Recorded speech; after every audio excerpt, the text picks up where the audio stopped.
হরে কৃষ্ণা। তো আজকে আমরা শিখবো কিভাবে পনির সরষে বানাতে হয়।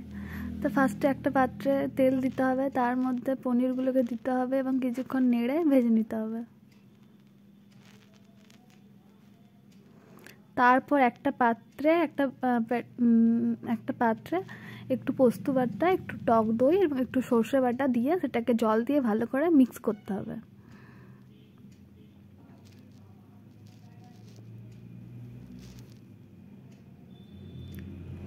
তারপর আলাদা একটা কড়াই নিয়েছি, তার মধ্যে তেল দিয়েছি, তার মধ্যে দিয়েছি 5 ফোড়ন এবং ওই পেস্টটা দিয়ে দিলাম। তারপর দিলাম কিছুটা কাঁচা লঙ্কা, ভাজা পনিরগুলো,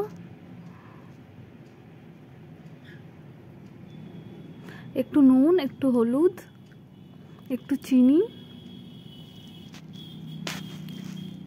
তারপর এটাকে ফুটিয়ে নিতে হবে এবং ফুটিয়ে নেওয়া হয়ে গেলে তেল দিতে হবে।